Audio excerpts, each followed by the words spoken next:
মাকৰাতে অলপ বহিলেও দে বতা দিছে দে বঢ়িয়া বতা লাগছি দে ওইছিলা সিহঁত তিহঁত খাবা পইচাই নহয় গৈছে কি কৰো এটা আইডিয়া আছে কি আমাৰ পিছফালৰ গাঁওখনত বানপানী হৈছে ঘৰে চোতালে তুই সিহঁত কি আইডিয়া হ'ল বুঢ়বক সেইটো আইডিয়া নহয় আমাৰ গাঁৱত ৰিলিফ দিম বুলি কৈ 50 টকাকে গাড়ী ভাড়া তুলিম আইডিয়াটো কিন্তু বয়া নাই আমাৰ গাঁৱত কেনামান মানুহ আছেনো গাঁৱত 50 ঘৰমান আছে গৈছিলে আমি দুই সিহঁতৰ কাৰণে চিন্তা কৰিছিলোঁ সিহঁতৰ দোকান দিব পাৰিম এতিয়া কালিৰ পৰা বহিটো আৰু কলমটো লৈ পইচা তুলিব যাব লাগিব দেই গধূলি হ'ল এতিয়া যাওঁ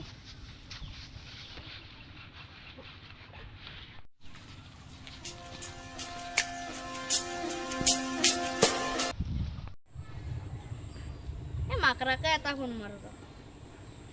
হেল্ল' মাকৰা মই কাল বৰমুখত ৰহি আছো বহিটো আৰু কলমটো লৈ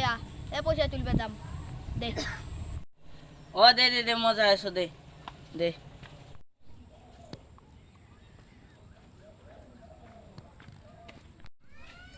তহঁতে বহি আছা মই তোকে ৰহি আছো দে পইচাটো ল ক'ৰ পৰা আৰম্ভ কৰিবি নো চেল কাঠৰ পৰা আৰম্ভ কৰিছো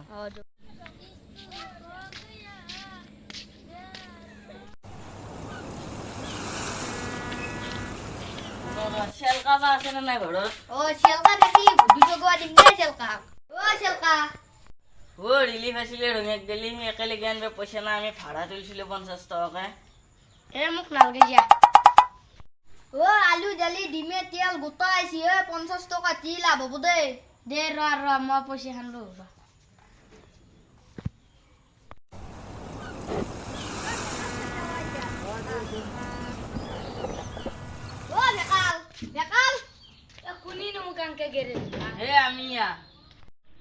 ৰঙিয়াক লাগি ৰিলিফ আনিছিলো আনব ভাড়া নাই পইচা তুলিছিলো 50 টকাকে তই লাচ এতিয়া ৰিলিফত কি দিছি আলু পেঁয়াজ দালি ডিমে তেল গোটা দিছি 50 টকাত লাভ হব দে দি পইচাটো দি দেখবা লাগবি না দেখিলো যাবাৰো আৰু বয়াৰ লগ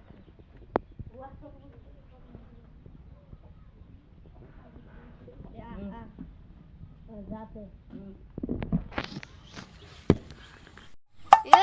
ৰটাৰী খেলা পাতিম বুলি কৈ বয়া থগাইছিলো ইবাৰ আমাৰ গাঁৱৰ মানুহকেইটা ইমান আবৰা বছৰে থগাব পাৰো হেন্দো